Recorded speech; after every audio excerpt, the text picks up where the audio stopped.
नमस्कार दोस्तों, स्वागत है आपका हिंदी नॉलेज शो में। तो दोस्तों, मैंने बहुत से लोगों को देखा है कि जब कोई देश हमारे खिलाफ कुछ बोलता है या कुछ करता है तो कई लोग एग्रेसिव हो जाते हैं कि भारत की फॉरेन पॉलिसी बहुत बेकार है, भारत इंफॉर्मेशन वॉरफेयर में बहुत पीछे है, किसी देश को हम जवाब नहीं देते।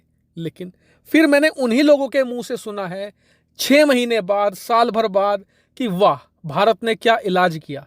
इस केस में भी कुछ ऐसा ही हुआ है।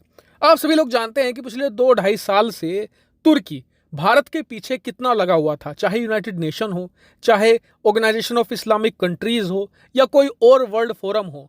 वहां पर तुर्की ने पाकिस्तान का साथ दिया और कश्मीर का मुद्दा बहुत ही जोर शोर से उठाया। लेकिन उस समय भारत ने तुर्की की बात को तवज्जो नहीं दी, ना ही तुर्की को कोई सीधा रिप्लाई किया। हाँ, हमारे विदेश मंत्रालय के प्रवक्ता आते थे, तुर्की को जवाब देते थे, लेकिन ऐसा कोई भारत के मिनिस्टर ने या प्रधानमंत्री ने कुछ खास जवाब नहीं दिया। इसके पीछे कारण था, भारत एक बड़ा देश है, तुर्की एक छोटा देश है। अगर हम तुर्की की बात का जवाब देते हैं या उस पर गुस्सा करते हैं तो यही तो तुर्की चाहता है कि एक छोटे देश को एक बहुत बड़ा देश अटेंशन दे, उसकी बात को तवज्जो दे। इसीलिए भारत ने कहा कि हम तुम्हें ऐसे नहीं जवाब देंगे, हम तुम्हारा सीधा इलाज करेंगे, और बहुत ही क्लासिक तरीके से यही हुआ है। आज वही तुर्की जो कभी भारत का सबसे बड़ा विरोधी बन बैठा था पाकिस्तान और चीन के बाद, भारत की शरण में आया है और भारत से बहुत बड़ी मदद मांगी, और भारत ने भी बड़ा दिल दिखाते हुए मदद दे दी है। क्या है ये मदद? दरअसल इस समय तुर्की के अंदर अनाज की भारी किल्लत है। क्यों? क्योंकि तुर्की का ज्यादातर अनाज आता था यूक्रेन से, लेकिन इस साल यूक्रेन के अंदर फसल की कटाई युद्ध की वजह से नहीं हो पाई है। सारी खड़ी खड़ी फसल ही खराब हो चुकी है। ऐसे में इंटरनेशनल मार्केट में भी अनाज की बहुत किल्लत है। कुछ गिने चुने देश ही हैं जो अनाज बेच रहे हैं और उनके पास भी लिमिटेड स्टॉक है।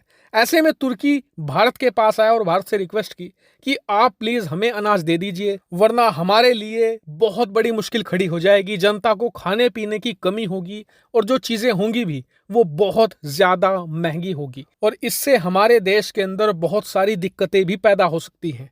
और इसीलिए भारत ने तुर्की की रिक्वेस्ट को एक्सेप्ट किया, और अब तुर्की ने भारत को करीबन 50,000 टन गेहूं का ऑर्डर दे दिया है। यह तुर्की के लिए बहुत ज्यादा बड़ी राहत। और आपको बता दूं, सिर्फ तुर्की नहीं, इजिप्ट ने भी भारत से बहुत सारा अनाज खरीदा है, क्योंकि इजिप्ट का भी अनाज रूस और यूक्रेन से ही आता था। और देखिए, भले ही तुर्की की सरकार का भारत के प्रति कैसा ही रवैया क्यों ना हो, लेकिन भारत ने जो इतने कठिन समय में तुर्की की ये मदद करी है, तुर्की के लोग इसे कभी नहीं भूलेंगे।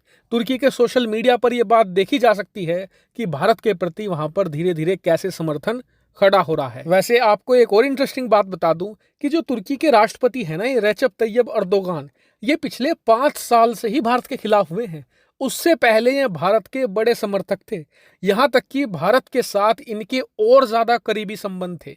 लेकिन पिछले 4-5 सालों में इनकी नीति बदली है। लेकिन आप ये भी जान लीजिए कि अर्दोगान और उनके कुछ सहयोगियों को छोड़कर बाकी की तुर्की की सरकार, विपक्ष और वहां की जनता, सबको पता है कि भारत की वजह से ही तुर्की की जो टूरिज्म इंडस्ट्री है वो बहुत तेजी से ग्रो कर रही है। भारत से हजारों लोग तुर्की जाते हैं, उनका फायदा होता है, और आने वाले समय में भारत एक बहुत बड़ी मार्केट बनेगा, जिससे तुर्की को भी फायदा होगा। ऐसे में तुर्की की भलाई इसमें ही है कि वो भारत के साथ संबंधों को मजबूत करे, और जो पाकिस्तान है, बैंकरप्ट होने की कगार पर है, उससे दूरी बनाए। और इसीलिए भारत ने भविष्य को देखते हुए आज तुर्की की मदद ये कर डाली है। हालांकि आपका इस पर क्या मानना है, कमेंट करके जरूर बताएगा। फिलहाल इस वीडियो में इतना ही। Thank you very much for watching video.